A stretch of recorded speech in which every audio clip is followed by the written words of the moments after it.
নানা আলোচনা সমালোচনার পর ভারতের পশ্চিমবঙ্গের মুখ্যমন্ত্রী হতে যাচ্ছেন বিতর্কিত বিজেপি নেতা শুভেন্দু অধিকারী। শুক্রবার বিজেপি নেতা ও ভারতের কেন্দ্রীয় স্বরাষ্ট্রমন্ত্রী অমিত শাহর সঙ্গে নতুন বিধায়কদের বৈঠকের পর এ ঘোষণা দেয়া হয়। মুখ্যমন্ত্রী হওয়ার পাশাপাশি বিধানসভার পরিষদীয় দলনেতা হিসেবেও দায়িত্ব পালন করবেন শুভেন্দু।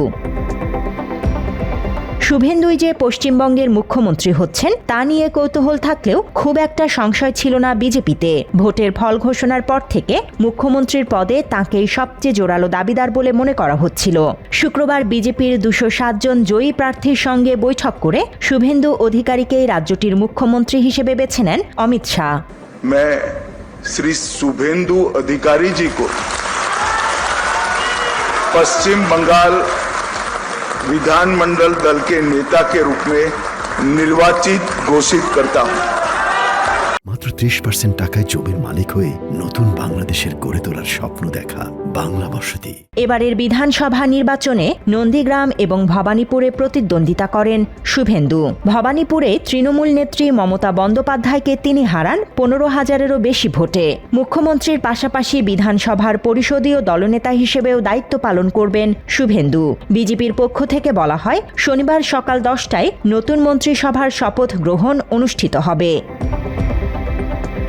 শপথ গ্রহণ অনুষ্ঠানে ভারতের প্রধানমন্ত্রী নরেন্দ্র মোদীর উপস্থিত থাকার কথা রয়েছে। এছাড়া কেন্দ্রীয় স্বরাষ্ট্রমন্ত্রী অমিত শাহ সহ বিজেপির শীর্ষস্থানীয় নেতা এবং ভারতের 20টি রাজ্যের মুখ্যমন্ত্রীদের অনুষ্ঠানে যোগ দেওয়ার কথা রয়েছে।